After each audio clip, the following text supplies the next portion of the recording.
اعوذ باللہ من الشیطان الرجیم بسم اللہ الرحمن الرحیم السلام علیکم ورحمۃ اللہ۔ اپنی آخری کلاس میں ہم نے دیکھا تھا کہ حدیث جسے خبر بھی کہا جاتا ہے کیونکہ احادیث خبر ہی کے ذریعے ہم تک پہنچی ہیں، یعنی سنا سنا کر بتا کر۔ تو حدیث جس کو خبر بھی کہا جاتا ہے ہم تک دو اعتبارات سے پہنچتی ہیں یا ان کو دو اعتبارات سے پرکھا جاتا ہے۔ پہلا سند کے اعتبار سے، یعنی جو چین ہوتی ہے، چین آف نریٹرز جو حدیث کو آگے منتقل کر رہے ہیں، بیان کر رہے ہیں، وہ کتنے ہیں۔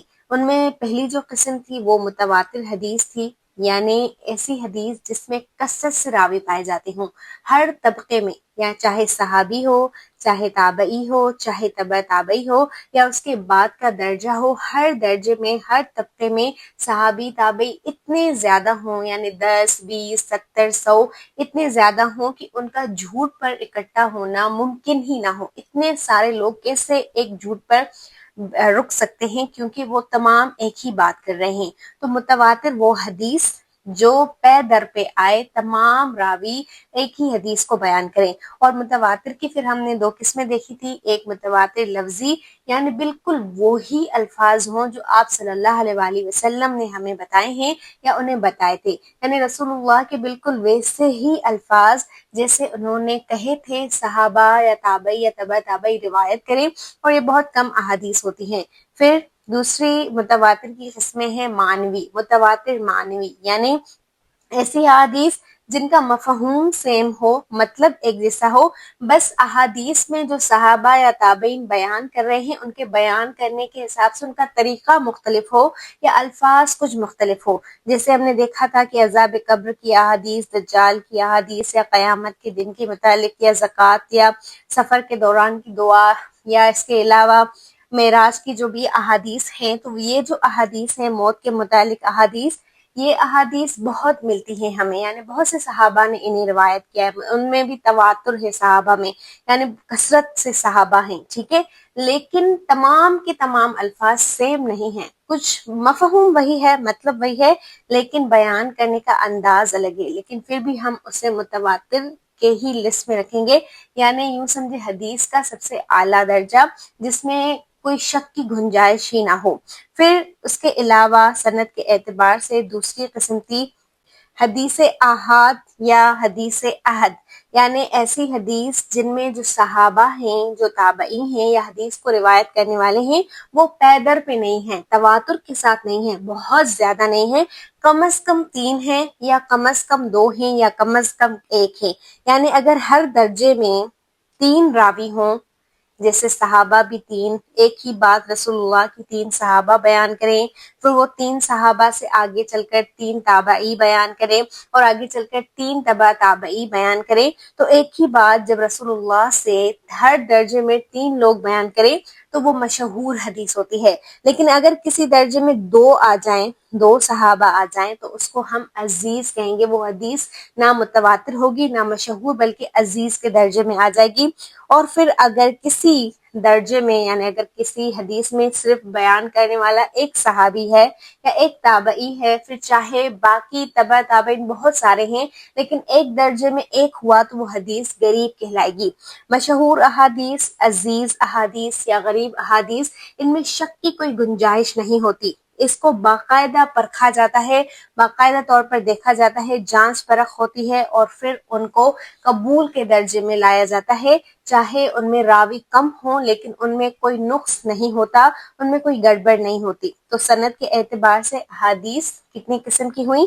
4 قسم کی، ایک متواتر، اور پھر متواتر میں 2 قسمیں، ایک لفظی اور ایک معنوی، پھر دوسری ہے مشہور، تیسری عزیز، اور چوتھی غریب۔ مشہور کے بارے میں سمجھ لیں، ایک مشہور کی 2 قسمیں ہیں، ایک وہ مشہور حدیث جو واقعی حدیث نہ ہو لیکن سن سنا کر ہمیں لگے کہ وہ مشہور ہے تو وہ حدیث ہوگی، جبکہ وہ آپ صلی اللہ علیہ وآلہ وسلم کے الفاظ نہیں ہوتے۔ جبکہ ایک اور مشہور کی دوسری قسم ہے جسے مشہور اصطلاحی کہا جاتا ہے، یہ وہ مشہور حدیث ہوتی ہے جس میں ہر درجے میں 3 راوی ہوتے ہیں۔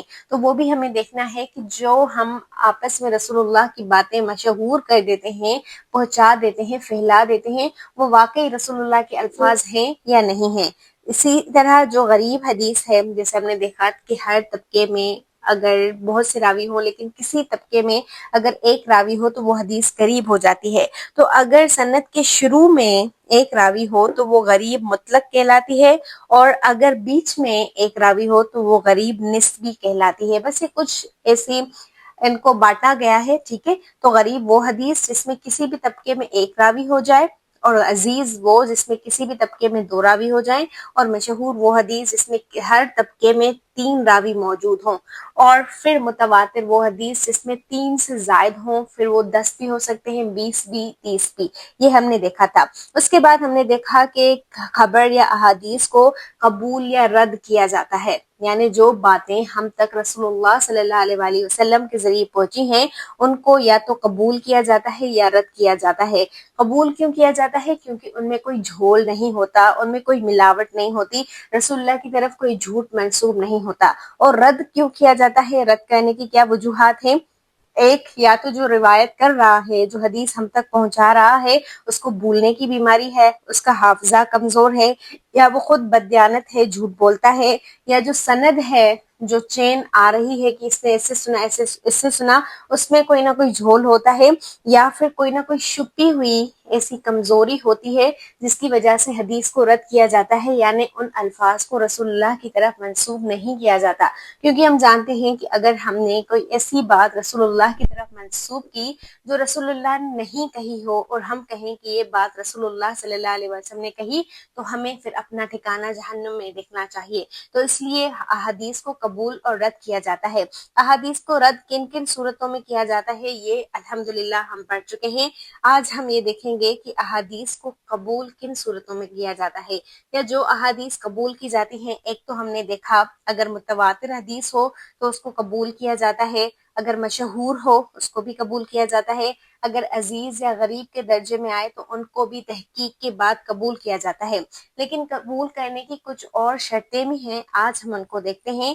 جیسے اس میں پہلی قسم ہے صحیح لذاتہ، یعنی ایک حدیث جس کا نام ہے صحیح لذاتہ حدیث، ایسی حدیث جس میں کسی قسم کا کوئی شبہ، کوئی شک ہو ہی نہ، یعنی اتنی صحیح کہ آپ اسے بالکل صحیح کے درجے میں لے آئیں، اور وہ حدیث آپ صلی اللہ علیہ وآلہ وسلم کی طرف منسوب کی جاتی ہے. وہ الفاظ کہا جاتا ہے کہ رسول اللہ کے ہیں. کیوں؟ کیونکہ اس میں کوئی بھی خامی نہیں ہوتی، اس میں کوئی بھی کمی نہیں ہوتی. تو صحیح لذاتہ ایسی حدیث ہے جو رسول اللہ صلی اللہ علیہ وآلہ وسلم کے الفاظ ہوتے ہیں اور ان میں کوئی بھی گڑبڑ یا گھپلا نہیں ہوتا. ایسی کون سی شرائط ہیں جو صحیح لذاتہ میں پائی جاتی ہیں؟ پہلی شرط، یعنی اگر کسی حدیث میں ہر راوی نے اپنے شیخ سے حدیث سنی ہو، زنجیر میں کوئی راوی نہ چھوٹا ہو، تو وہ حدیث صحیح ہوگی. پھر عدالت راوی، یعنی راوی دیندار ہو، سچ بولنے والا ہو، گناہوں سے بچنے والا اور با اخلاق ہو، یعنی عادل ہو، جو روایت کر رہا ہے وہ سچا ہو، تو اس کی احادیث کو قبول کیا جاتا ہے. پھر ضبط، یعنی حافظہ، راوی کو صحیح اچھے طریقے سے حدیث یاد ہو اور اس نے معتبر کتاب میں محفوظ کی ہو، اپنے ذہن میں بھی محفوظ کی ہو یا کتاب میں بھی محفوظ کی ہو، دونوں طرح سے اس کی احادیث کو پھر قبول کیا جائے گا. اور چوتھی شرط یہ ہے کسی بھی حدیث کو صحیح کے درجے میں لانے کی، اور یہ پہلے نمبر کی حدیث ہے. ٹھیک ہے، وہ کیا ہے کہ اس میں عدم شذوذ، یعنی کہ کسی زیادہ سکہ راوی کی روایت کے خلاف نہ ہو. مثلا یہاں پر 5 راوی ہیں، ان میں 4 راوی جو ہے وہ سکہ ہیں، انہیں ہم زیادہ سکہ کو اوثق کہتے ہیں. ٹھیک ہے، اوثق یعنی جو زیادہ سکہ ہو. ایک تو ہوتا ہے نا سکہ راوی. اچھا، یہ سکہ راوی کسے کہا جاتا ہے؟ ایک ایسا راوی جس کی عدالت میں کوئی بھی کمی بیشی نہ ہو اور جس کے ضبط میں کوئی بھی کمی بیشی نہ ہو، یعنی جو سچ بولنے والا ہو، گناہوں سے بچنے والا ہو اور با اخلاق ہو، اور اس کا حافظہ بھی مضبوط ہو. تو اس طرح کے راوی کو کہا جاتا ہے، یا پھر جس کی سند بھی متصل ہو. ٹھیک ہے، اس کو فی الحال چھوڑ دیں. اس طرح کے صحابی کو کہا جاتا ہے سکہ راوی، یعنی یہ ایسا راوی ہے جس پر آپ یقین کر سکتے ہیں، سکہ راوی. ٹھیک ہے، لیکن ایک ہوتا ہے اوثق راوی جو اس سے زیادہ سکہ ہو. تو اگر کوئی سکہ راوی اوثق راوی کی، یعنی زیادہ سکہ کی مخالفت کرے، تو اس حدیث میں کوئی نہ کوئی گڑبڑ ہوتی ہے، یعنی ایک تو بہت سکہ جو ہیں انہوں نے الگ طرح سے حدیث کہی، اور جو سکہ نہیں ہے اتنا قابل اعتبار نہیں ہے، ان سے کم قابل اعتماد ہے، اس کی احادیث میں اگر گڑبڑ ہوئی تو ہم کس کی حدیث لیں گے؟ اس کی جو زیادہ سکہ ہے، جو اوثق کے درجے میں آتا ہے۔ تو صحیح لذاتی ہی کی شرائط میں جو چوتھی شرط ہے وہ یہ ہے کہ حدیث کسی زیادہ سکہ راوی کی خلاف ورزی نہ کرتی ہو، یعنی اکیلی اور مخالفت روایت نہ ہو۔ وہ تمام جو راوی ہیں وہ سب اس حدیث کو ویسے ہی مانے۔ اور پھر پانچویں قسم ہے عدم علت، یعنی حدیث میں کوئی پوشیدہ علمی خرابی نہ ہو جو سند یا متن کو مشکوک کرے، یعنی یہ بالکل ایسے ہی ہو جیسے رسول اللہ نے کہی، اس میں کوئی بھی چھپا ہوا عیب نہ ہو۔ تو اگر کوئی حدیث ان 5 شرائط پر پوری اترتی ہے تو اس حدیث کو ہم صحیح کے درجے میں لاتے ہیں، ٹھیک ہے۔ اور صحیح احادیث کی بھی بہت سی کتابیں لکھی گئی ہیں، یا جیسے صحیح بخاری اور صحیح مسلم، جامع ترمذی، یا اس طرح کی اور جو صحاح ستہ ہیں 6 احادیث کی کتابیں جو لکھی گئی ہیں، ان میں تقریباً صحیح احادیث موجود ہیں۔ لیکن صحیح احادیث سے نیچے ایک اور درجہ آتا ہے حدیث کا، حسن۔ صحیح سے نیچے ایک اور درجہ جسے کیا کہا جاتا ہے؟ حسن۔ حسن لذاتی، حسن لذاتی بھی وہی احادیث ہیں جو ان تمام شرطوں پر پوری اترتی ہیں سوائے ایک کے، یعنی یہ جو ہے نا، ضبط حافظہ کا معیار، یعنی راوی کا ضبط بہت اچھا ہو، اس کی یادداشت بہت اچھی ہو، پھر چاہے وہ ذہن میں یاد کرے یا کتاب میں یاد کرے، لیکن اس میں کوئی گڑبڑ نہ کرے۔ اگر کہیں کسی موقع پر کوئی راوی اس کا حافظہ کمزور ہو، اس حدیث میں جو سند ہے اس میں کوئی بھی گڑبڑ نہیں ہے، اس میں کوئی راوی چھوٹا ہوا نہیں ہے، وہ زنجیر بالکل ٹھیک ہے، اور اس میں اس راوی میں عدالت بھی ہے، وہ راوی عادل بھی ہے، یعنی سچ بولنے والا بھی ہے، گناہوں سے بچنے والا بھی ہے، با اخلاق بھی ہے، اس حدیث میں زیادہ سکہ راویوں کی مخالفت بھی نہیں کی گئی، اور اس حدیث میں کوئی چھپا ہوا عیب بھی نہیں ہے، لیکن ایک مسئلہ ہے، اور وہ مسئلہ کیا ہے کہ اس حدیث میں جو راوی کا حافظہ ہے وہ تھوڑا سا کمزور ہے۔ اب یہ اللہ تعالیٰ کی ایک عطا ہے، ہم جانتے ہیں کہ یہ میموری پاور جو اللہ تعالیٰ نے ہمیں دیا، یہ ہر انسان کا مختلف ہوتا ہے۔ تو اگر کہیں کسی راوی کا میموری پاور تھوڑا سا کمزور ہے، اس کا حافظہ ہلکا سا کمزور ہے، تو اس حدیث کو پھر ہم صحیح کے درجے میں نہیں لائیں گے، اس کو ہم حسن لذاتی کے درجے میں لائیں گے۔ حسن بھی صحیح حدیث ہی ہے، لیکن فرق کیا ہے کہ وہ تھوڑے کم درجے کی حدیث ہے، یعنی اگر ہم صحیح حدیث کو 100% مانیں گے تو حسن کو ہم 95 یا 90% مانیں گے کہ یہ 95% صحیح ہے، یعنی اس پر بھی باقاعدہ تحقیق ہوتی ہے، اس پر بھی غور و فکر کیا جاتا ہے، لیکن اس کو کم درجے پر رکھا جاتا ہے، ٹھیک ہے۔ اور اس کے علاوہ ایک اور حدیث کی قسم ہے صحیح لغیرہ، یہ تو ہے نا صحیح لذاتی، دوسری قسم ہے صحیح لغیرہ۔ اس میں اور اس میں کیا فرق ہے؟ صحیح لغیرہ اس حدیث کو کہا جاتا ہے جس میں جو حسن احادیث ہیں وہ بہت زیادہ آ جائیں۔ مثلا میرے پاس ایک حسن احادیث تھی عذاب قبر کے بارے میں، ٹھیک ہے، اور پھر ویسی ہی دوسرے صحابہ بھی احادیث بیان کر رہے ہیں، یعنی مفہوم وہی ہے، مطلب وہی ہے، سبق وہی ہے، بس الفاظ تھوڑے ادھر ادھر ہیں، لیکن بیان بہت سے صحابہ کر رہے ہیں۔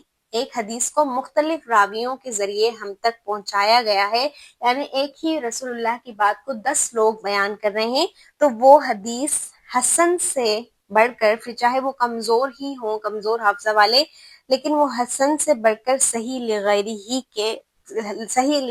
کے درجے میں آ جائیں گی۔ دوبارہ سن لیں، پہلا درجہ تو صحیح لذاتی ہی، ٹھیک ہے، جو 100% صحیح حدیث ہے۔ دوسرا درجہ ہے حسن لذاتی ہی، یعنی ایسی حدیث جس میں راوی کا حافظہ تھوڑا کمزور ہے۔ تیسری حدیث صحیح لغیری ہی، یہ وہ حدیث ہے جس میں راوی کا حافظہ کمزور ہے، لیکن اس ٹاپک پر بہت ساری احادیث ہیں، بہت ساری حسن حدیث ہے، لیکن وہ ایک حدیث نہیں ہے، اس کو الگ الگ راوی، الگ الگ صحابہ، الگ الگ تابعی بیان کر رہے ہیں، تو وہ صحیح لغیرہ کے درجے میں آ جائے گی، ٹھیک ہے۔ اس کے بعد پھر ایک چوتھی اور آخری قسم ہے حسن لذاتی۔ حسن لذاتی کس حدیث کو کہتے ہیں؟ جب ایک ضعیف حدیث، دوبارہ نوٹ کر لیں، حسن لغیرہ، سوری لذاتہ نہیں لغیرہ، کیونکہ لذاتہ تو اس حدیث کو کہا جاتا ہے نا جس میں راوی تمام شرائط پر پورے اترے سوائے، یا حدیث تمام شرائط پر پورے اترے سوائے ایک کے حافظہ کمزور والی، جبکہ جو حسن لغیرہ ہے یہ ہوتی ضعیف حدیث ہے، یعنی ایک کمزور حدیث، ایک ضعیف حدیث جسے آپ قبول نہیں کر رہے، لیکن پھر کیا ہوا کہ اسی ٹاپک پر یا اسی ضعیف احادیث جیسی اور احادیث آ جائیں، اسی طرح کی احادیث کو اور راویوں نے بیان کیا ہو، تو پھر اس کو تقویت ملتی ہے، وہ مضبوط ہو جاتی ہے، اس کو پھر مانا جاتا ہے، اس کو پرکھا جاتا ہے، یہ بھی حدیث ہے، یہ بھی حدیث ہے، یہ بھی حدیث ہے ضعیف لیکن اس ٹاپک پر بہت سی احادیث مل رہی ہیں، تو پھر اس کو حسن لغیرہ کے درجے میں لایا جاتا ہے۔ پھر احادیث کو قبول کرنے کے حوالے سے جو شرائط ہیں وہ 5 شرائط ہیں، اگر ان میں تھوڑی بھی کم ہو گئیں تو وہ احادیث صحیح سے تھوڑی گھٹ کر نیچے درجے میں آ جائیں گی، ٹھیک ہے۔ تو یہ 4 درجے ہوئے کسی بھی حدیث کو قبول کرنے کے۔ آپ ان کا خلاصہ کچھ اس طرح دیکھ سکتے ہیں کہ ہمارے پاس 4 طرح کی احادیث تھی درجے کے حوالے سے۔ ایک سب سے اعلیٰ جس کو ہم نے نام دیا صحیح حدیث کا، ایک درمیانی جس کو نام دیا حسن حدیث کا، ٹھیک ہے۔ ایک صحیح درجے حدیث کے ہی درجے میں ہے لیکن یہ ہے صحیح لذاتہ ہی، یعنی اپنے ذات کے حساب سے صحیح ہے، اور یہ ہے صحیح لغیرہ، ٹھیک ہے، یعنی صحیح تو ہے لیکن بالکل صحیح نہیں ہے۔ اور چوتھی ہے حسن، یہ بھی حسن کے درجے میں ہے لیکن اسی طرح یہ ہے حسن لذاتہ ہی، اور یہ ہے حسن لغیرہ۔ اب ان میں فرق کیا ہے؟ ان میں فرق یہ ہے کہ جو سب سے اعلیٰ یعنی صحیح لذاتہ ہی حدیث ہے اس میں متصل سند ہوتی ہے، یعنی چین میں کوئی بھی گڑبڑ نہیں ہوتی، عدم شذوذ ہوتا ہے، یعنی اس میں جو سکہ راوی ہے وہ اوثق راوی کی مخالفت نہیں کرتا، زیادہ سکہ کی مخالفت نہیں کرتا، اور اس میں عدم علت یعنی کوئی چھپی ہوئی کمزوری بھی نہیں ہوتی، اس میں راوی عادل اور ضابط ہوتا ہے، یعنی با اخلاق ہوتا ہے، اور ضابط یعنی کہ حافظہ اس کا مضبوط ہوتا ہے، اس حدیث کو ہم ہر لحاظ سے کامل سمجھتے ہیں، بالکل ٹھیک، جس میں کوئی بھی گڑبڑ نہ ہو، اور نام یہاں پر نوٹ کر لیں، کیا نام ہے؟ صحیح لذاتہ، ٹھیک ہے۔ پھر ایک دوسری حدیث درمیانی درجے کی، اس میں باقی تمام شرائط ایک جیسی ہوتی ہیں سوائے ایک کے کہ راوی عادل تو ہوتا ہے، یعنی اس پر اعتبار تو کیا جا سکتا ہے لیکن اس کے ضبط میں کچھ کمی ہو جاتی ہے، جس وجہ سے وہ حدیث راوی عادل تو ہوئے لیکن ضبط میں کمی ہے تو وہ صحیح سے تھوڑی کم درجے کی ہو جاتی ہے، جسے ہم حسن لذاتہ ہی کہتے ہیں۔